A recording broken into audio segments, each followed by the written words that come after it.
Hey everybody, welcome to Unblocked Live. I am going to give some updates today on a couple of stories and tease a little bit about the stories we have coming up, the interviews we have coming up the next two Wednesdays, actually. We're going to be broadcasting Wednesday at a new time, 12 noon this Wednesday. We're also going to be broadcasting the following Wednesday. And we have some very interesting interviews lined up. I'm going to be speaking 12 noon this Wednesday to Dr. Peter Simi. He is an associate professor at Chapman University, and he has studied extremist movements over the last 20 years, especially being from the OC as well, or being based in the OC.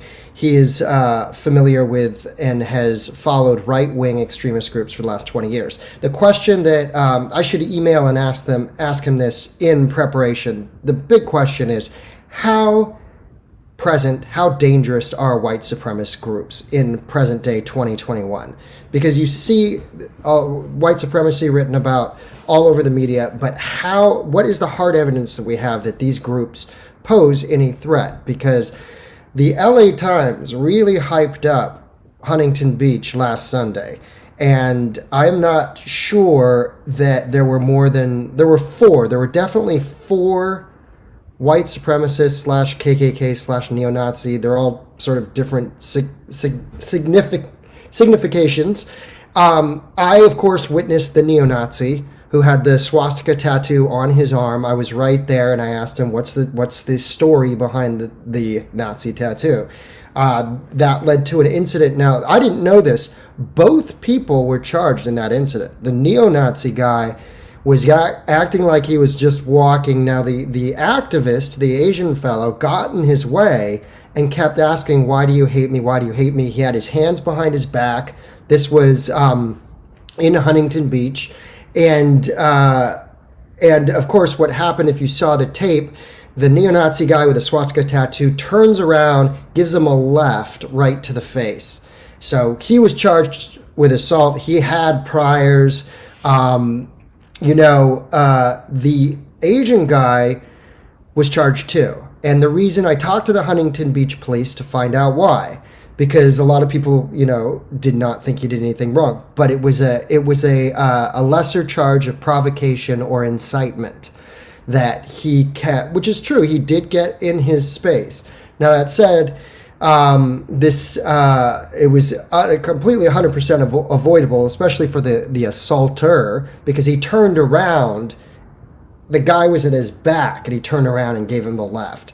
So that's what went down in Huntington Beach. If you followed my live stream that Sunday, that was during the Black Lives Matter Huntington Beach counter protest. Now, it is significant to say the counter protest took place on one side of the pier, as I have made very clear, and then the very few Trump supporter types were on the complete other side of the street. When the crowd got restless, they actively went to the other side of the street to confront a guy with a big flagpole. He was a QAnon guy who was going on, if you watch the tape, he's going on about the Democrats assassinating Kobe Bryant. This is how sort of, deep in the rabbit hole this QAnon guy was. So he was taken in and even though the mob attacked him. When I say mob, it was people with skateboards and black bloc.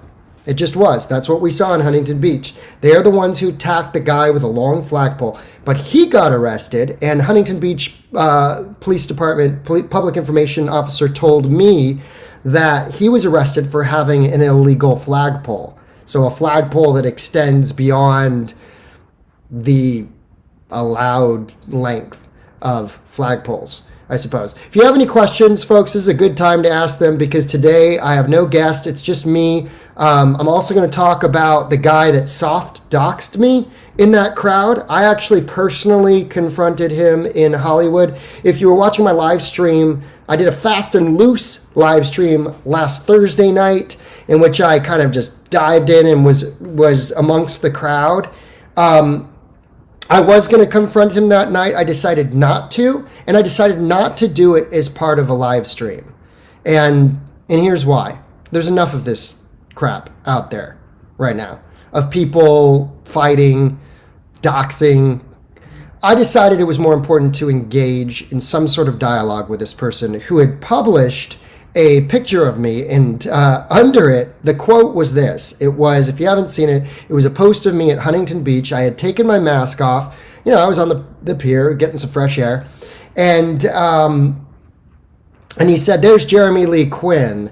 Oh, no, he said, there's far right propagandist Jeremy Lee Quinn. So I am neither a propagandist nor right nor far right. So he was off on 3 accounts. By the way, bad intel seems to be a thing. Did you guys see the story about the Antifa action?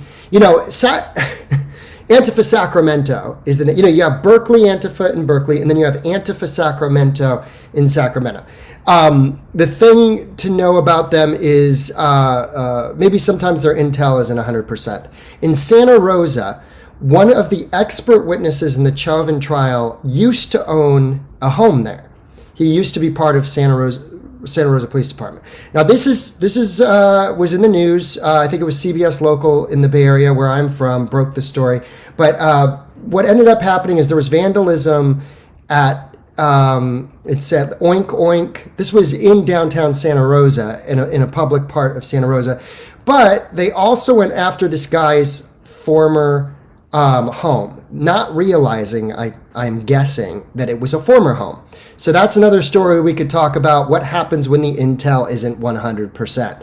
In this case, they dumped a bloody head's pig on the wrong, the what do you call it, the doorstep of the wrong house and splattered it with blood. That's pretty much what happens when you have bad intel. Now, when I say last Thursday night, I did not confront the person who had bad intel because he called me a Capitol stormer as well, not realizing or understanding that I was there in the what do you say, you call it? I was there in press mode. I mean, I was there like I always am, to ask questions, to document, and not to participate. But so this guy was wrong. His intel was wrong. On Thursday night, when I was about to confront him, I said, well, is my intel wrong? Am I 100% this is the guy? And so I went back and reviewed and made sure that when I did confront the guy on Saturday night, that my intel was 100%. Because we've seen, if there's any common thread for this week, what happens when your intel is not 100%. And I would say that the conversation went well. I still did not succeed in convincing him that I'm not right wing. and it's like, what do I have to do? I've never voted for a right wing candidate. I've never, and here's the other thing. Even if I was, I'm not, but even if I was, one has a right to converse or to have opinions without being told that they're a propagandist. And this is the thing that is consistent. He will not relent on calling me a propagandist. He retracted. It was look. I give him a thank you for deleting the defamatory post. Thank you. He took that down because it was also picked up by a third-party site that aggregates these things and promotes them even more. So if his original tweet with false information gets heavy engagement, it got 400 and something likes. It got liked more than any other tweet he had put down that day in Huntington Beach, more than the stuff about the neo-Nazi. The tweet that got the most likes and the most retweets was about yours truly being something that I wasn't. So I'm glad that he deleted it, because what happens is a third-party aggregator comes in, takes that tweets, embeds it, runs advertisements, and promotes it. And this third party is making money off of his tweet and his engagement. It's a weird thing. And I'm not even going to say the name of the site. I don't want to give them any publicity. But I shared it with him. And I said, look, this is the site. And I showed him that once he took it down, then the promoted tweet went away. But I did get, and this is what happened to me back when the New York Times article came out. I got threats, And this is what happens when you're labeled something, whether it's true or not. The wrong information goes out, the threats come in, and you're stuck with this thing for life unless you can create some dialogue. So I feel I'm glad that he and I had a conversation, that it was productive. I still object to him calling me a propagandist, because I'm not. Because the thing is if I talk to people and I let them be heard, I'm not telling you you have to believe them 100%. I'm just interviewing people. So what is my, if I'm a propagandist for something, is I'm a propagandist for dialogue, for actually talking to people, having conversations. That's the only thing that I advocate. I don't tell you, and he pointed to the New Year's Eve conversation between Black Lives Matter Northern Utah, Jakari Kelly, and former Proud Boy, Thad, who was kicked out for having that conversation. The same kind of intolerance, the same kind of absolutism is on the right, where the extremist elements of the Proud Boys kicked him out because he was having a dialogue about where people agree politically with a friend of his, Jakari Kelly of Black Lives Matter, who herself got a lot of flack for just having a conversation and striking up a friendship with this guy who was local. So, absolutism is never a win. I'm coming to learn, but I'm also coming to learn that there's a certain amount of gaslighting that's going on. There's a certain amount of true believer fanaticism. And the only thing that's been thrown at me by, I'm not telling you his name, I'm just calling him I'll call him my soft doxer. It wasn't a full dox, because he just said my name and a bunch of things that weren't true with my face. But still, that sucks. It sucks.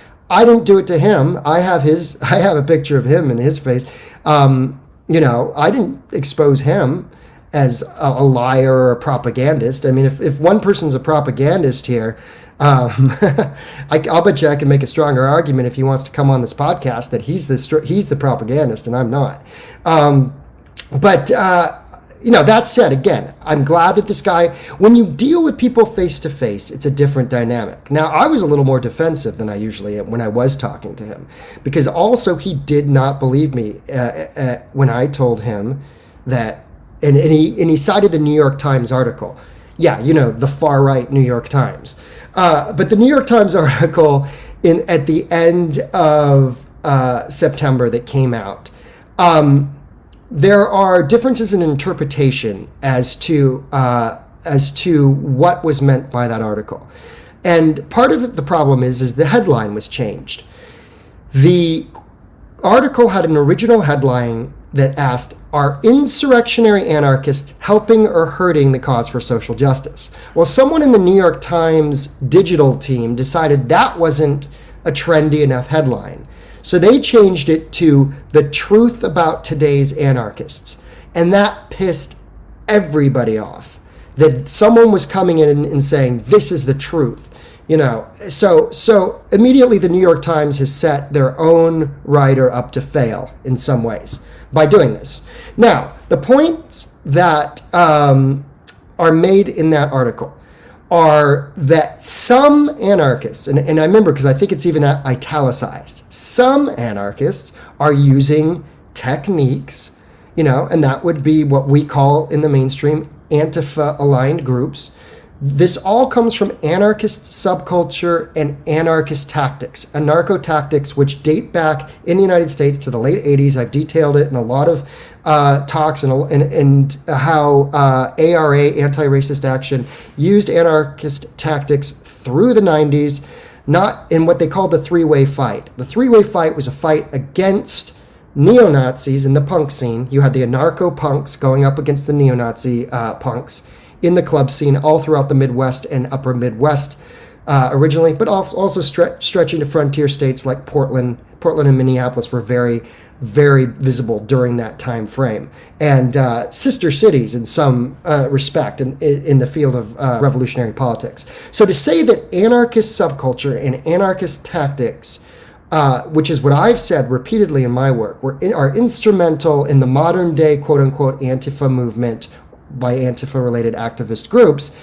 that's not inaccurate. It's not inaccurate that the tactics of breaking windows and burning things down comes from that subculture. It's completely accurate. It's just it was the first time that a publication that was reliably left was looking a little deeper and being a little more honest. Now, the right wing laughed that article off, saying it's the end of September and you're admitting it now, after the New York Times had printed all these articles about invisible anarchists, that the anarchist jurisdiction was all made up and so forth. But the point is this: just to point these things out does not make you right wing.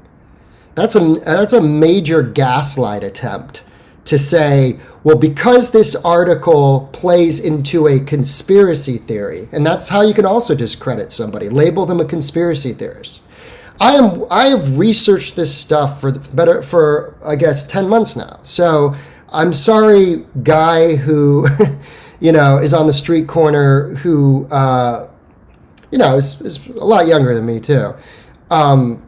And in some ways, I see these current conflicts not necessarily as through the prism of right and left as much as young and old. And I'm an old guy out there, that the younger folks don't understand. There's been different iterations of this.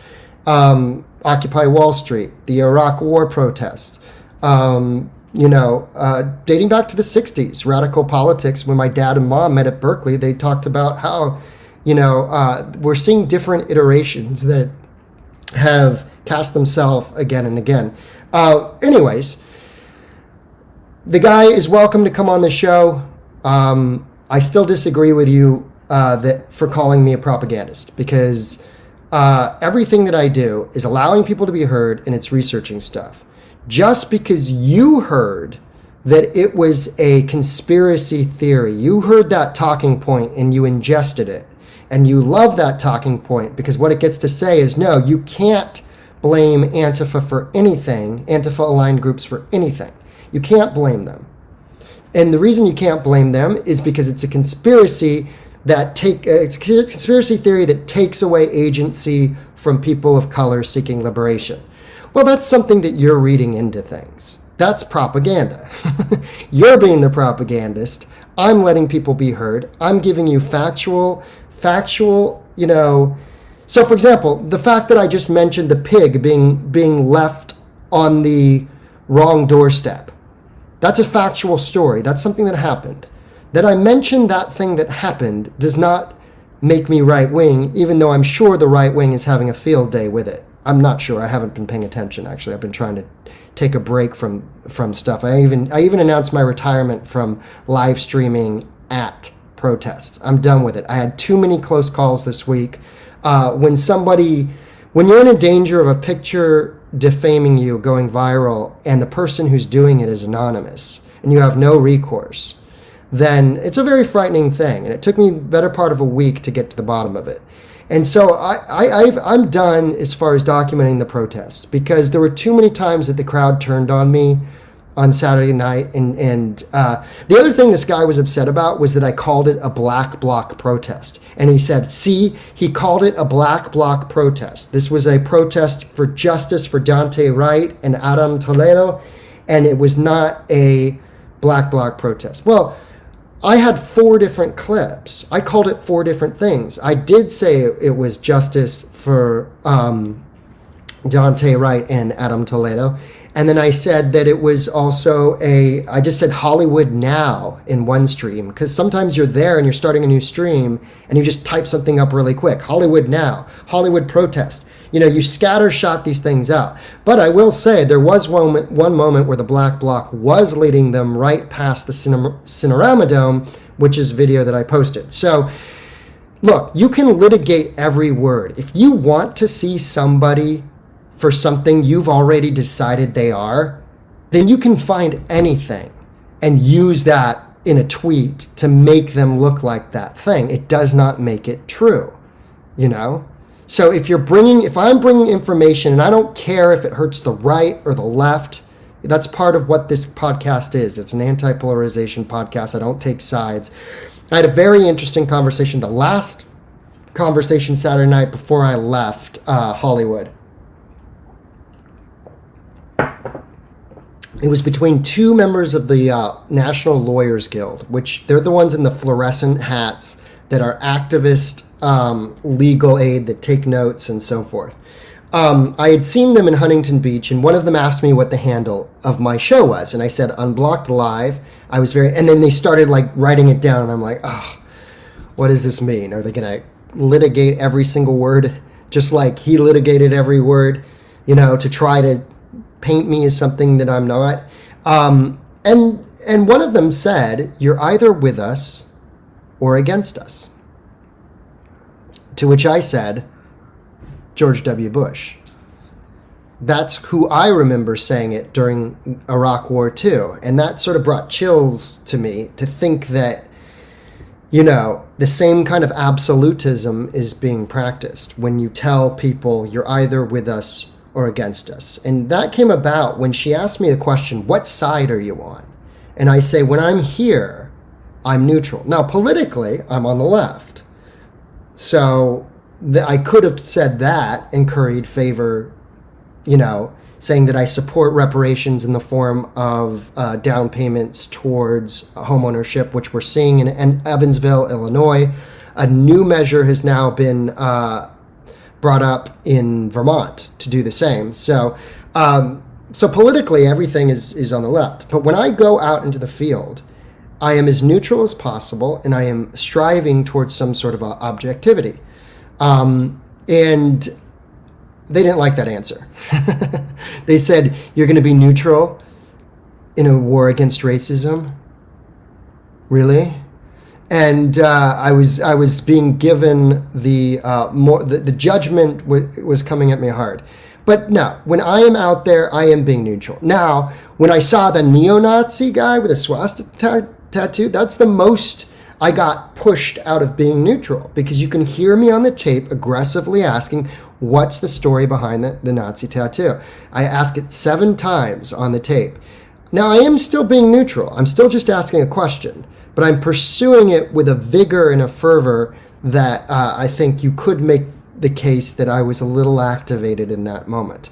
But I'm maintaining and trying to maintain some sort of objectivity, or at least strive for it in my work. That's the whole point of this. That's the whole point of journalism. Now, this whole generation, it seems, has not learned the value of that, because the value of what trends, of what gets engagement, is not seeking objectivity. The value of what is able to trend is outrage. It's being able to take a non-objective perspective and somehow magnet as much attention as possible. That's why his tweet lying about me got, well, let's not call it lying. Let's say making a mischaracterization, a false characterization of me. That got, hundreds of engagements. The tweet of him retracting it and explaining and evaluating his, even though I think it's flawed because he still says I'm a propagandist, which I'm not, that tweet gets 7 engagements. So you can see what we're up against. What we're up against is is the echo chamber phenomenon, the social dilemma, essentially, that whoever provokes the most outrage or gets people to, uses their power to consolidate some kind of reaction, they're the ones that take the day on the internet. Not me and, my 17 viewers, or that's not true. That's just on YouTube. But on a lot of people watch this more on Twitter. But so last Saturday night was rough because there were so many times I was challenged in the live stream. You can see a guy comes up to me and says, "You don't belong here.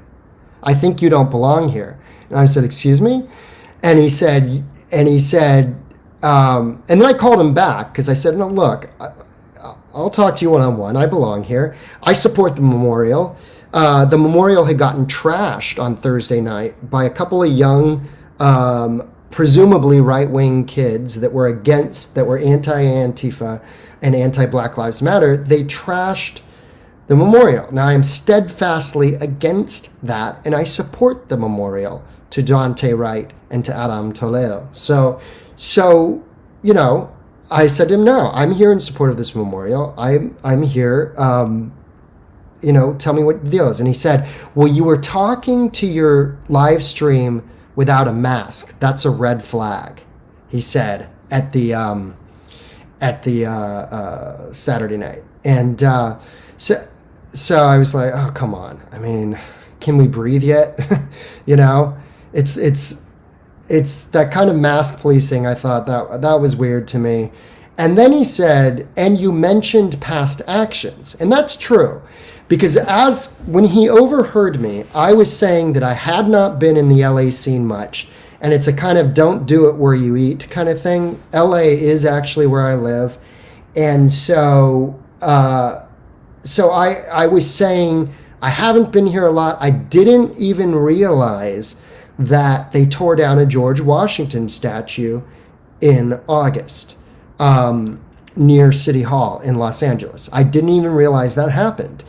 And as I said that, he overheard me. Me and this guy have like 3 run-ins. They found an old, I didn't realize it, but when I do this multi-stream, I hook up whatever profile I have handy. I accidentally hooked up my old comedy profile, which for the 6 people who followed my old comedy work, when I used to do impressions and comedy videos, I did if I may say, I'm proud of the parody I did of Donald Trump, where I went to Tijuana as Donald Trump in, I think it was 2015. So it was before he even was the Republican nominee. They found this old profile, which had, I forgot, it had a picture of me doing a parody of the Duck Dynasty guy. So I have an American flag headband and a big long beard in the profile, which is hilarious. It's not supposed to be taken seriously. It was a joke. It was a joke from 10 years ago. But they were convinced somehow within the crowd that I was right wing. So I kept getting stopped over and over again on Saturday night. This is what I've decided. I'm definitely retired locally. I don't know. Never say never, they say, but I don't see what the reward is in going out there all the time when you're just getting when you're potentially being linked to stuff that you're not. Now, I'm going to keep doing the podcast. As I said, if you're just joined us, next Wednesday, Dr. Peter Simi. It's going to be an interesting podcast. We're going to talk about extremism and what is the real threat assessment of the white supremacy quotient. What is it for, from his perspective as someone who studied this for 10 years. We're also in 2 weeks. I'm going to have a very interesting one. So not this Wednesday, but a week after. Shannon Lanier is going to talk to me. He is a guy who I used to report with back in my Brooklyn days when I was an on-air news reporter. Shannon's interesting because he's a descendant of Thomas Jefferson and Sally Hemings. And so he knows some of the other descendants of Thomas Jefferson. And we're going to talk about, I guess, looking at history. A CNN article came out about him in which he was questioning the value of the Jefferson Memorial. And so we're going to get into that and kind of try to break it down. I'm also curious if his views have changed since last year, because it was last June, I think, when that article came out and when he talked about sort of revisiting the Jefferson legacy, if you will. So that's going to be an interesting guest. That's a week from Saturday. I'm also going to branch out. I was talking to comedians for a while, then I got back into stuff. I'm going to try to talk to some more comics and entertainers and kind of try to lighten things up, because man, if it's not getting heavy out there, I'll tell you, with Minneapolis coming up, the Chauvin verdict is right around the corner. There's it seems like a mass shooting every other day. I want to keep talking about this stuff. I'm going to keep doing the live podcast, but man, oh man, if I want to lighten things up just every now and then with a little bit of trite conversation or something, we'll see. Or at least talk politics through a different lens than just what we've doing, which has been obsessing over extremism and the activist lens. So I'm going to look at a couple questions here. I haven't got a chance to just yet. Sacramento, somebody mentioned Sacramento. It was Santa Rosa, actually. Sacramento is not very close, but reasonably regional to Santa Rosa. Santa Rosa is where they left the pig's head on the wrong door. So that's where you'll find that. It's on my Twitter. I posted it on my Twitter. I believe in Sacramento on the same days. Oh, was there a Sacramento thing? I don't know. You know, I was so involved in the Huntington Beach thing. I did see something that there were, you know, in California, there are right-wing extremists or white supremacists. We know this in Orange County and near Sacramento. So I would not doubt that did take place on the same day as Huntington Beach. It was supposed to see, the thing about that White Lives Matter thing is it was published by a anonymous source. So it was an unsourced flyer that was going around, and you did see some Telegram chatter, I believe, out of Chicago.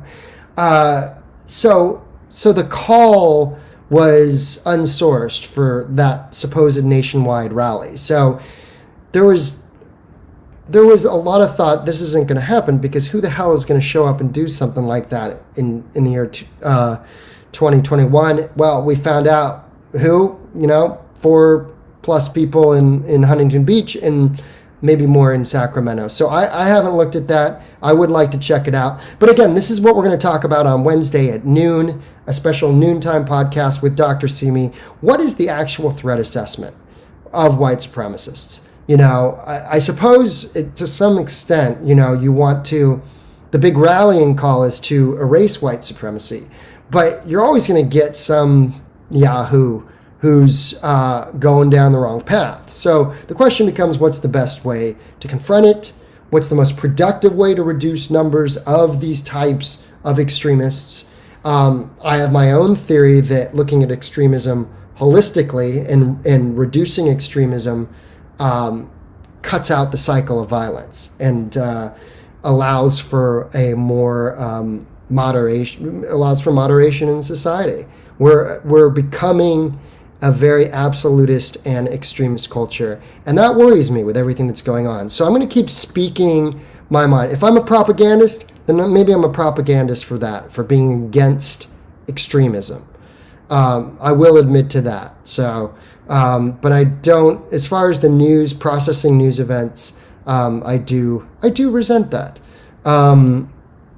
But, you know, some people are stuck in their ways. You know, it becomes obvious that some people's are true believers. So, so this is an interesting question. After all this time in the New York Times story, was this the first time that you have been doxxed/harassed? No, it's not. It's not the first time. There was a New York City Antifa chatter, a chat room that said to go after me. The right wing was harassing me after the Capitol. A group of right-wingers online were trying to say, in some way, when the right wing comes after me, it's just like I just roll my eyes, because it's not friendly fire. It's just like, well, that's just a right-wing person being wrong. They were calling me Antifa. They said him and his Antifa buddies, you know, the guy with the long beard, the Swedish scarf guy, I guess they call him Swedish Scarf. Oh, this is interesting. They also call, you know, the guy that was in like military, like black ops gear with a beard, who said he launched the attack against the media pen on January 6th. I interviewed him on January 7th. There's a hashtag for him. I only found it out this last month, and it's called Mr. Extra Creepy, which is kind of a funny, I guess it's funny, like Mr. Extra Creepy, hashtag Mr. Extra Creepy on Twitter is that guy. And interestingly enough, my soft doxer wanted to know if the FBI and the Capitol Police had contacted me. Now, I don't. In some ways, I have not talked about that, and I was just like, all right, I'll just tell him. Yes, surprise. The FBI and the Capitol Police had both contacted me. That's just how it goes with this stuff. And you talk to them. You know, you don't hide from them. So I've answered the phone on both occasions, and so that's just part of this. It's part of this, and because I have a lot of information, and also it's important to know where I stand and that I'm not suspected of anything. And they both told me that straight up. They said, look, you've been transparent. We've been watching your stuff. Your everything that you've participated in, you've put out there publicly. So just know that we're just interested in finding, out about what such and such. So whatever. Anyways, the question of the New York, Antifa New York Telegram channel. A couple of guys were talking, and they said this Jeremy Lee Quinn is going to be bigger than he's going to be the next Andy Ngo. He's going to be huge. Have we put out a dox yet? They asked, and they said we should take care of him now. There were other incidents. As I said, the right wing came after me after the Capitol because they saw that I had published material that was, it got people in trouble. The people that were running around without masks on in the Capitol in my live stream, I wouldn't be surprised if they got in trouble. We know that the Bullhorn lady did, that she faced some sort of charges. I don't know if they ever found the Fogarty guy. I called him Fogarty, but they said the internet called him Swedish Scarf Guy. He's the one that walked up to me and said, hey, are you a live streamer? You ready for the story of your life? With a big long beard and the American flag. I can't remember if it was an American flag or a Trump flag as a cape. That guy they call Swedish Scarf on Twitter. And I don't know if he was ever tracked down. If you're him, all you got to do is shave your beard, right? That beard was so big that nobody would have any idea what the hell he looked like behind it. Let's be honest. So for him, it's a pretty easy. All he has to do is shave his mustache and beard, and put on some Clark Kent glasses, right? And I'm sure that the feds and everybody else would be off his trail. Now, so I joke, but because I put everything out there from a neutral lens, that means both sides have reason to hate me. And so after the Capitol, you had, I had the right and the left adding me with the FBI on Twitter. So it was no surprise that they contacted me and showed up because the right and the left were both saying, this guy is Antifa, at FBI. And then that was the right. And then the left was saying, this guy's a right-wing extremist at FBI. So everybody was wrong. And that just comes with, I'm sure like guys like Brendan and Ford who are true independents who go out there and they cover it just like I do, whatever happens on either side, without any sort of activist or partisan lens. The same, they get the same kind of crap. And I'm just tired of it, I also don't know that these extremists I think people get the story now, and I don't think they need any more publicity. I just realized I've had the comment up this whole time. I'll answer a couple other comments, but that's been on my mind. Do these people need any? When I say these people, I mean people who are willing to take it to such a far extreme and not be reasonable and not take you at your own word and dox you or ideology check you. And a couple times I brought up the Evansville reparations. The thing that pisses me off is nobody at this protest even knew of them. So it's like people. It has me asking: are you really interested in solutions, or do you just want to be angry all the time? It's a legitimate question. Are you interested in solutions, or do you just want to be angry all the time? Do you just want to fuck shit up? Do you just want to tear things down? Or are you interested in solutions? If Evansville or this bill in Vermont passes, people are making reparatory actions. Does that inspire you? If you want to put time to good use. Everybody is always trying to say that the right wing's trying to attack the houseless. The state is trying to persecute the homeless. And they're to some extent, I find it, I would like to talk to people who really work with homelessness and dedicate their time toward it, because it seems that that's a banner use for a lot of activists. But how much of their time are they putting towards working with the powers that be to distribute aid to the homeless or work towards improving the lives of the houseless. So that's just a question. They might be doing tons. I would like to hear more about that, is what I'm saying. I would like to hear more about activist practical solutions, and maybe I'm going to turn my camera towards that, because at the end of the day, it's getting a little silly out there, in my opinion. Let's see. Let's look at a couple of these questions. Someone says cancel culture and lack of debate. I am all for debate. I'm all for as much discussion about this without persecution. One thing, I talked to my dad about the 60s, because, that's where he met my mom in Berkeley, so he was very much around all that during the Vietnam War. And one interesting point that I made, I thought it was interesting, was also when I was these kids' age, you had the Iraq War too. And both of those situations were binaries. You were either against the war or you were for it. So to direct your energy against your political adversaries, in some ways, it was more of a binary, right?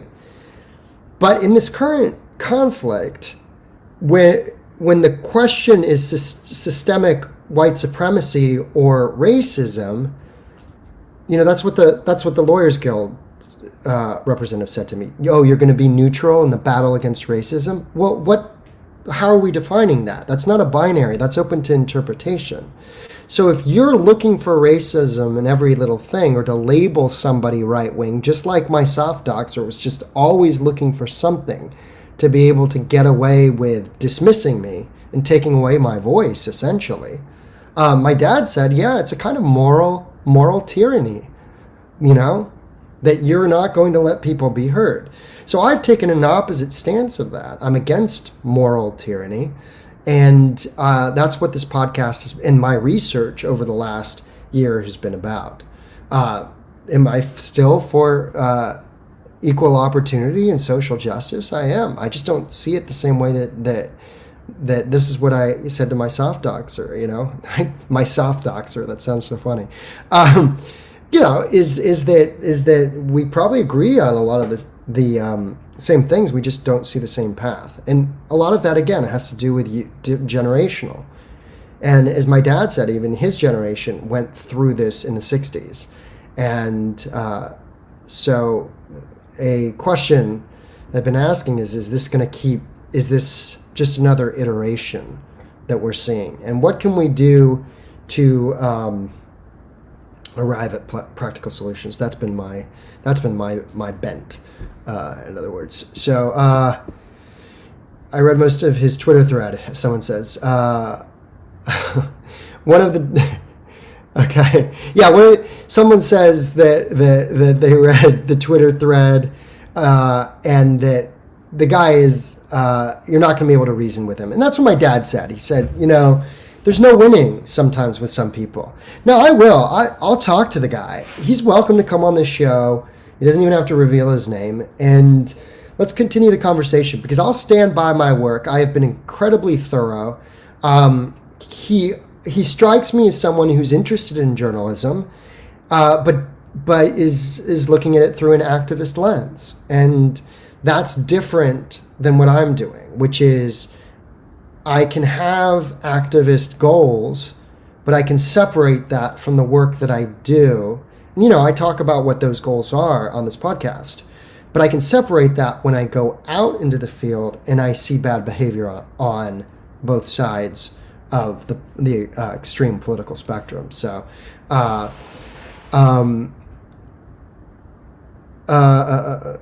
So Stephen, I'm curious about your comment here. You say, I was just arguing with someone online about whether hostility to journalists had an impact on what they would report on. That's interesting, because in some ways it wears you down. Here I am. By the end of that night, I was so worn down. I definitely said I'm retired from live stream, definitely in LA. I'm not going to do it where I live. And the reason is it affects you in a different way. If I'm up in Portland, if I'm in Minneapolis, or I'm in DC, you come, people are aggressive with you or whatnot, and then you leave, you can get away. But when you're at home, I would say yes, hostility to journalists has an impact on what you will report on if you are local. That's why so many local news outfits have bowed out. You just don't see them. And so it's the national news people who kind of parachute in, but local news people can feel, remember, these people, quote unquote, know where you live. So it becomes harder to report it. Some people do, but it's hard to be, it takes a more of a psychological drain on you when you're being harassed locally, because you're in your home or you're near your home, and that makes a difference. So I'd be curious to see more on that topic, Stephen, if you have it. So someone says that they were under the impression that I'm a liberal. I would say that's fairly accurate, but this group doesn't even like liberals. They're the neoliberal legacy of the Clintons, even into the Obama years. I was just talking to my dad about this, and my mom. We were all having a conversation, and we were talking about the mortgage crash and the reason that homeownership, so many people were sold into loans that they could not afford. Now, the banks who needed to be bailed out. It was the American people. It was the homeowners that needed to be bailed out, not the banks. So when you go back and you look on the legacy of liberalism and neoliberalism and the Clintons into, jobs going overseas, and I was today I think I was trying to deal with a customer service representative, overseas, and I was like, gosh, do you remember when that's when it really started, when all of the customer service jobs started going to Asia? And that was kind of the bellwether, and I was thinking about that, and I was like, God, you're talking to someone, half a world away, and how is this supposed to be good for business? Well, certain people cleaned up on the globalist corporate business practices. So anyway, long story short, we were talking about this and thinking about housing, and I was talking about this with another friend. And again, I think it all comes down to housing. And when you own your home, when you have generational wealth, when you have something to lose, then you're not going to go out there and participate in I don't know, what do you want to call it, criminal or underground type of lifestyle, if you have something to lose. And so it just becomes about increasing homeownership, which lags behind in communities of color, especially among blacks in America. And so that's why I think Evansville is right on. When you have when you become invested, then that's the biggest incentive towards essentially progress and people being able to feel that they're a part of our society and the fruits of the American dream, so to speak. So that's where I stand on that. Scroll down here, see what other kind of questions we got.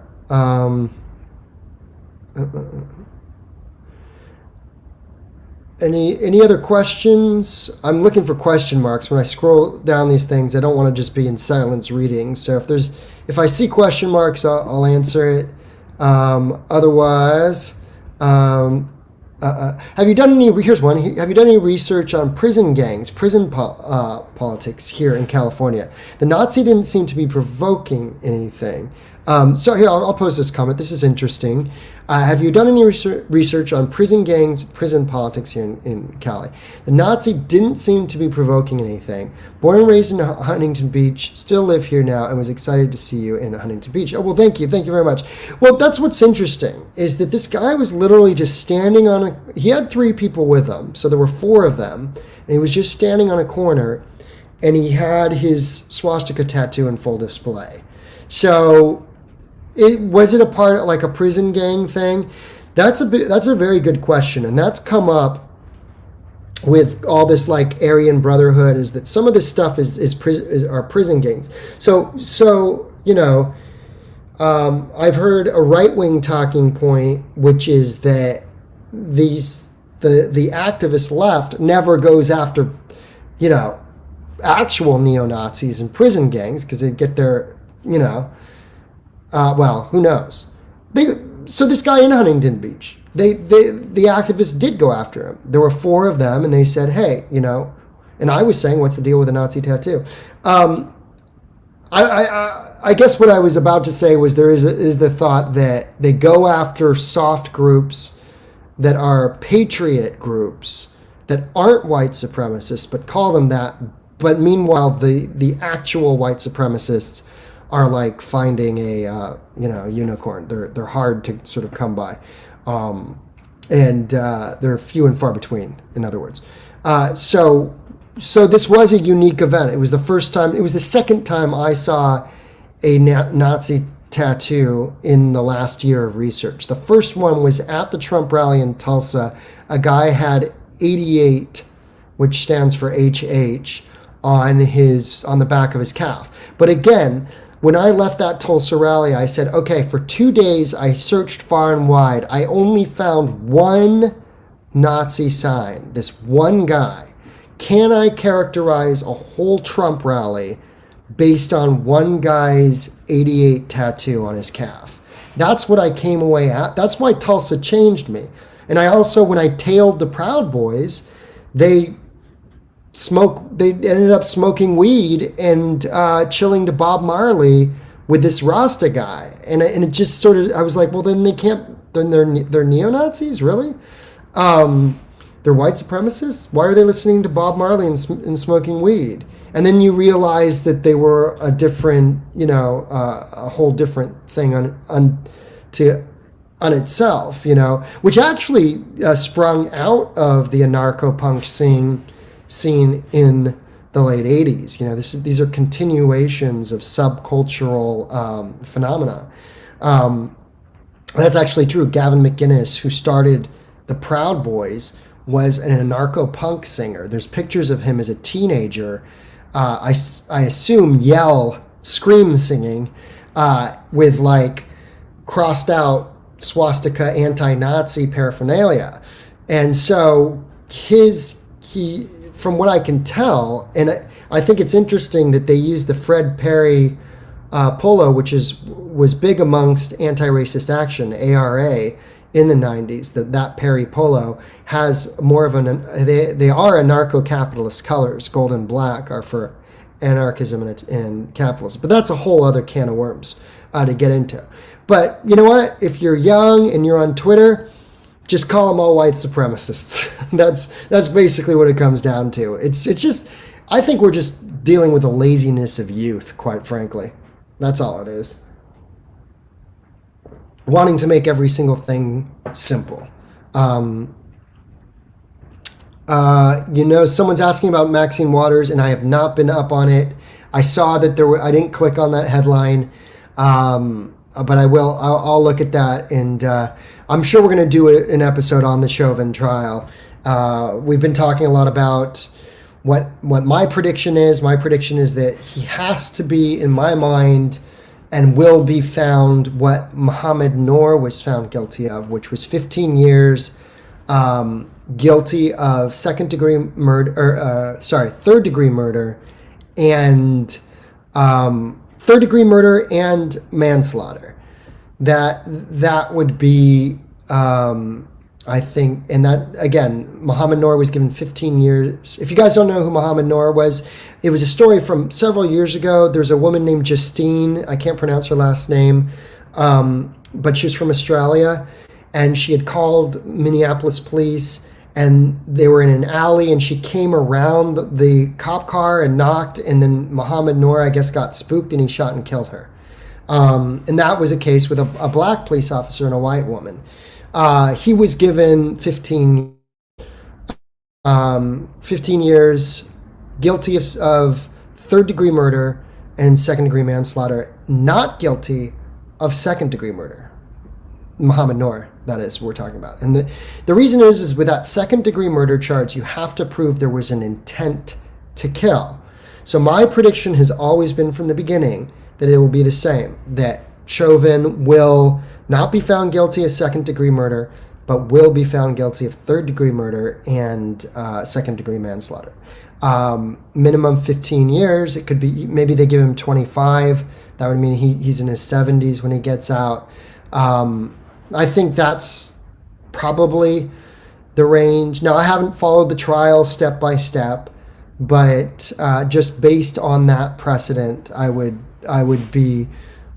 suspect that the judgment would fall within that range. So it'll be interesting to see. I should catch up on the trial. I've been so busy and just running around and dealing with all this other stuff and trying to write. I wrote a piece. I've been debating whether to put it out on Substack, but I wrote a piece about Borat, and the piece about Borat, I guess, is kind of wokeist, but it's not really. It's using that language to kind of point out the hypocrisies in cancel culture. Because here you have Borat, which is getting all this recognition, and it essentially it is probably one of the most abusive films out there. I'm a huge fan of Sacha Baron Cohen's. When I did comedy, I was inspired by him, like me going down to Mexico as Donald Trump. That was very Cohen inspired. My whole thing as a Japanese game show host in the New York comedy scene was very early Ali G show. So I'm like his biggest fan. Now, that said, there are ethical things that he does in the movie Borat that are that trap people in perpetuity. When you sign away your likeness in perpetuity, it means that HBO, Showtime, or whoever, Amazon, can use your likeness forever, long after you're dead. You're living on as you're portrayed in that Sacha Baron Cohen film. Now, what we don't see journalistically from Sacha Baron Cohen is how the guest has been, how the target, the mark, has been prepped. Through editing, we don't know how much. For example, there's a scene in the first Borat movie, and I remember seeing it and being like, oh my God, these kids are so racist. And it was a bunch of frat kids from Alabama or something in an RV. Now, the production rents that RV out, fills it with alcohol, and then gets these kids to come in and say, hey, you're going to interact with this guy. He's this crazy foreign guy. You don't know what they've said. He's this crazy, just try to bond with him. He's going to talk about some crazy stuff. Now, the first rule in comedy is called yes and. And this is if you go to an improv comedy school, you say yes. When something's presented to you, you say yes and you add more. They could have coached these people. Okay, so the Borat guy, he's going to say stuff. Just remember, the first rule of comedy is yes and. Just play along. These kids are forever going to be remembered as the drunk college kids who were in the RV in the first Borat movie, and they start talking about slavery. Now, they don't bring up slavery. Sacha Baron Cohen does. Just like with anti-Semitism and the cake. There's a scene in this new movie, the second Borat movie, subsequent film, where there's an anti-Semitic cake. He brings that up. He asks her to make the cake like this. And she's like, okay, I guess. And she just does it. And the point is that it's entrapment. It's ethically dubious what Sacha Baron Cohen does at times. Is he funny? Yes. Is he good? He's great. at what he does. Was he my idol for several years? Yes. For the better part of when was Ali G was 2000 to 2004. So for 15 years, he's been probably my biggest influence in my comedy work. So I speak very highly of him. That said, what he does is ethical exploitation. And in my article, it's called Borat Make Glorious Exploitation of Asians, Southerners, and Impoverished Minorities. I'll talk about the Asian. Well, the Asian thing is obvious. Kazakhs are Asian. They're not the people that he cast. Kazakhs are an Asian people, but they've been rewritten through his lens as not Asian anymore because he cast Romanian gypsies. The town that Sacha Baron Cohen went to in Romania, they all hate him from the first movie. He had to find a new town to go do the next movie. So now my point in all this is that Sacha Baron Cohen is this lion of because he got Giuliani, he got Mike Pence, he makes fun of Trump. So, but the hypocrisy is that what he does is completely unethical in the way that he portrays people in perpetuity. These gypsies were paid. Gypsies are Romani minority in Romania. And there's a lot of filming that's done in Romania, and then in neighboring Bulgaria. The woman who's up for who plays his daughter is Maria B. I'm not going to pronounce a Slavic name without looking at it. She basically, she's from Bulgaria, which is nearby.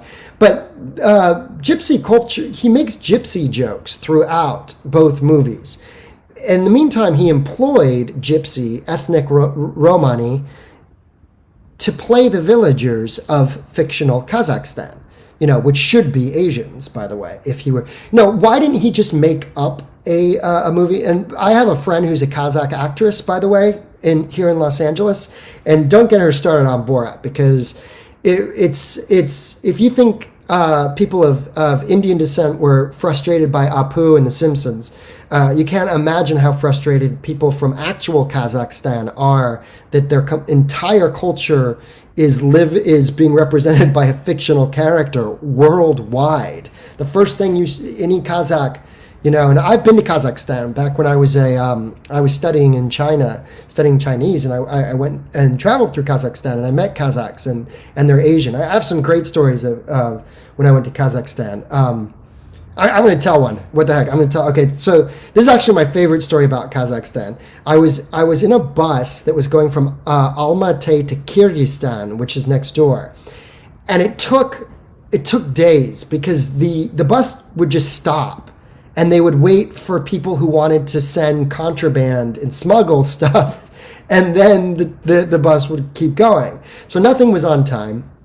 I'm sitting it's snowing, it's winter, and I'm sitting in this truck yard in Kazakhstan with a group of about 7 people. I remember there was a Indian guy who spoke really good Russian. No, he's Pakistani, actually. He was Pakistani, and he spoke really good Russian. And then there was a Chinese businessman, and there were these 2 women from Uzbekistan who invited me to Uzbekistan, and I visited them later, and their young son, who was like 8 years old. And then there was a prostitute who's from China, and there was a dude named Greg from Loveland, Colorado, who had never left Loveland, Colorado. And somehow he ended up in Kazakhstan because he was trying to find a friend of his who was in Kyrgyzstan next door. So we were on this trip, and we're all stranded in this bus yard, rather. And these Kazakhs come up to me, and they got the fur hats, and they're Asian, and they have gold teeth, and they had like knives on them, and they're like, "We Amerikanits, Amerikanits," and they like signal me over, and these 3 guys are surrounding me, and they're looking at me with their gold teeth, and they're like, "Давай на песню, давай," and that means, "Come on, let's go, give us a song." And then I'm like, "Give us a song." Titanic. Давай, Titanic. They wanted me to sing the theme song for the Titanic. This This is so end of the 90s. And so I obliged them, you know. I didn't know the words, so I was just like, there across the ocean, I see you, I feel, you know, I'm doing the whole thing. And then I end, and they all are like, Хорошо. Хорошо. So that's my story of the Kazakh bus yard. Then we all left because the bus refused to move, and we went to the train station where we were systematically basically taken. You have the station master officer who was a total tyrant, and one by one he took us into the office, and he and his underling went through all of our luggage and took anything that we didn't have a permit for as an excuse to try to coax us to give them American dollars. So the Pakistani guy, they found some pills, and so he had to give them $20, which was like a huge fortune back in the 90s. He had to give them $20, and then they bought a big bottle of vodka with it, and then they got him more drunk, and then they got more money out of him. As for me, I had a little disposable camera, and they said, "Where's your permit for this camera?" This is in the Kazakh train yard, and this happened to me in Kyrgyzstan too. And that story is even funnier. I should do a whole episode on that because I think I still have pictures. I had a disposable camera. They confiscated, and they said they wanted $20. I refused to give it to them, and so they pulled the film out of the camera and exposed it. And I was like. And I got pissed at them, and I was yelling at them because I was an entitled American, and I knew they wouldn't bite back. Essentially, this would have been pre 9/11. So, interesting story. Trip down memory lane. Let's see. Oh, this is a good one. Do I plan to do another stream with Richie BG Ford? I would love to. It's just a matter of like coordinating our schedules. Maybe we will. I'll try to see if they're down to do something in the next week. I had tried to get BG on last week when he was in Minneapolis, but his schedule was busy. So I would love to try to get all those guys to do another roundtable because because we all operate from a journalism first perspective. I think we have our stories. We might not agree on absolutely everything, but because we've been through the same thing and have reported fairly about both sides, I think that we get each other and we have great conversations. So I hope so. I hope that both those guys are willing to come on again. I would like that. Let's see. Is cancel culture a right-wing conspiracy? No, of course not. Cancel culture is real. You know, it happens all the time. My dad said in hospitals where he works, there's older, doctors and stuff who've been fired over this shit, because they said something that was out of line or this or that, or people who want to take other people down use cancel culture to play the victim and to profit from it. So it's it's sort of this moral tyranny and abuse of power, really. It's real, it's real, and it's intertwined with, unfortunately, it's a very toxic strain that's intertwined with a lot of activist stuff that goes on. So I'm very much against cancel culture. Now, that said, I think in my article, maybe I'll put it up on Substack about Borat, I say that, look, I'm not about canceling Borat. Sacha Baron Cohen can do whatever he wants. And I just didn't find this one as funny. And I think that he has escaped because he goes after, he's politically obtuse and says, I'm the righteous. I had to make Borat. By the way, I submitted this to the LA Times, this article, in which I point out that he erases gypsies, that he, in the first film, he's like, there is Tarek, he is a town rapist. And then the young guy is sitting there in a cart, which is being pulled by a woman. Now, obviously, he has no idea he's being called a rapist forever, that his image will be associated with that. They don't understand what he's saying. It's very obvious when you watch Borat 1. They don't know what he's saying. They just got tricked into accepting money and signing the waivers. Then there's an article that ABC News reporter did where they went to the Gypsy village, the Romani village, which has no running water. It's by a river, and one of the guys who appears in the movie. He's a mechanic, and he's sitting there with a soldering iron, and the title in Borat 1 is, or it wasn't a title, it was what Borat said. He says, this is Mishkin, or whatever his name is. He is the town mechanic and also town abortionist. And the joke is he's sitting there with a soldering iron. Well, the guy finds out later he's been called the town abortionist, and he pleads his case to ABC News. He says, how can I be the town abortionist? I only know welding and I work with cars, but how can I do abortions with these hands? He says, because he has like gnarled hands and everything. And so he completely misses culturally the joke, and it's not fair. It's not fair. If Sacha Baron Cohen had any ethical, Sacha Baron Cohen isn't, and this is what, I learned about my idols in the last year, certainly, if not more, is they're not who I thought they were, just because you bash Mike Pence and Donald Trump and and Rudy Giuliani, that's who the one that they really got, right? Was Rudy. Just because you do that does not excuse you to commit these other, what it means is wokeist culture is selective. It's not consistent. It's not honest, particularly. And here is Sacha Baron Cohen, who's erased Kazakhs. They're no longer Asian, has exploited gypsies and exploited Southerners as well. They had to really stretch to make those, in the subsequent film, those two QAnon followers look like QAnon followers.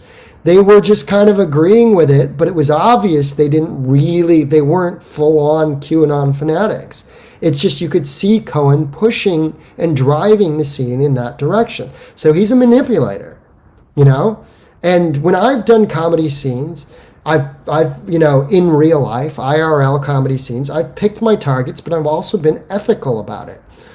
Sacha Baron Cohen is a non-ethical operator, and that's fine. He can make that movie. I believe in freedom of speech. But when you exploit people, do not pretend you're the lion of liberalism, that you deserve some sort of medal, because when I pitched to the LA Times my article, which was called Borat, Make Glorious Exploitation of Asians, Southerners, and Ethnic Minorities. So I pitched that. I'll tell you what they printed instead 2 days later. I'm going to cough a little first, though. Excuse me.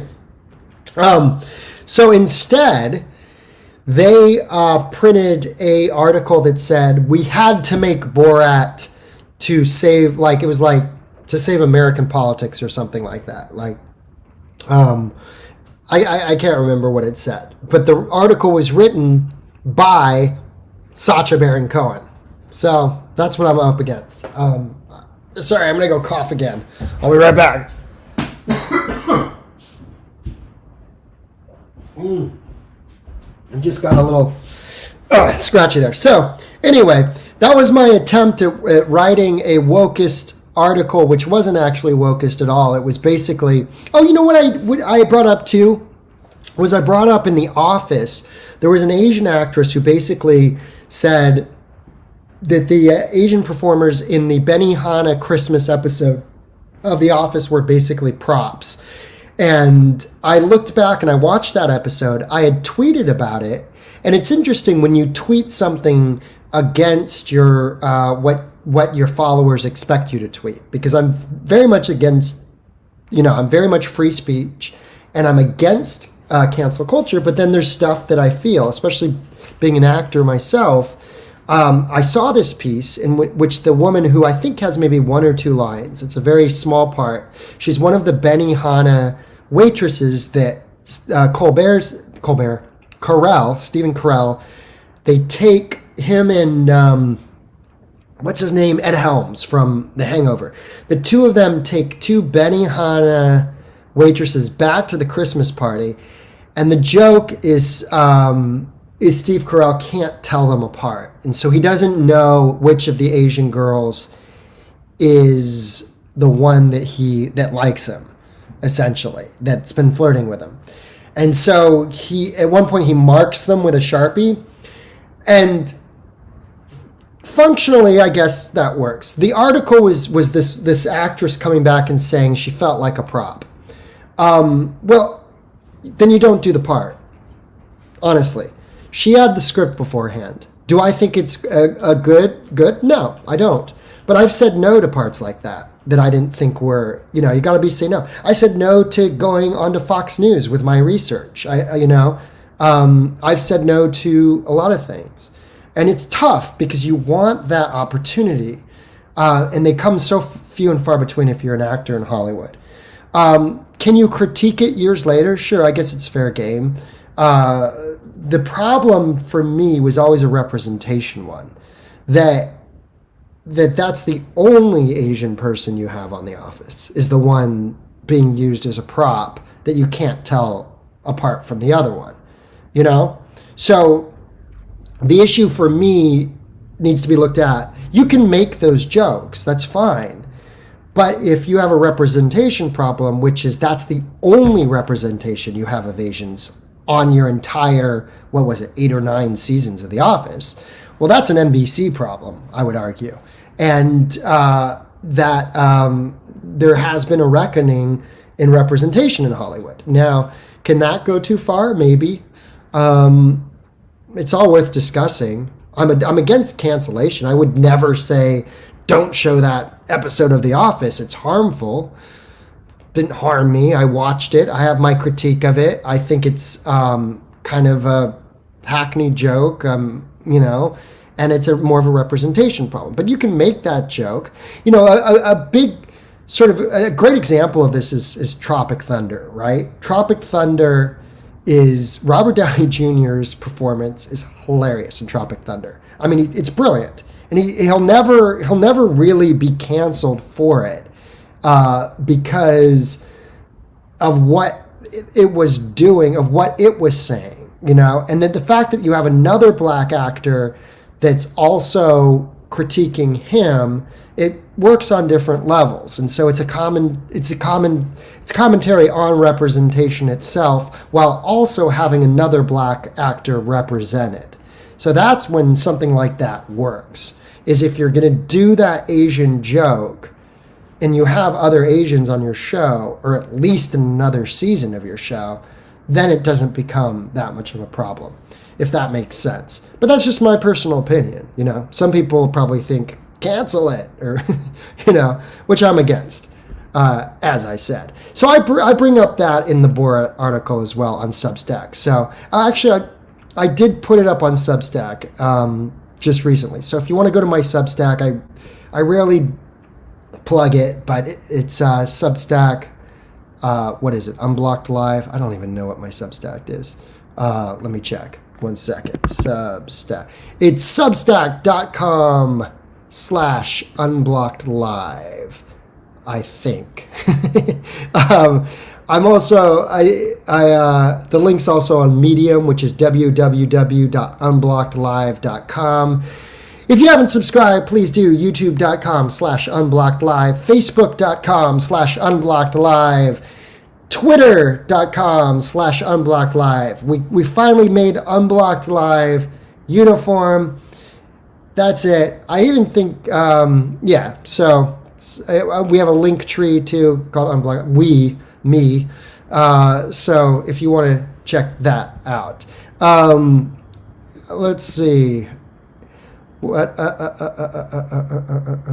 else we got going?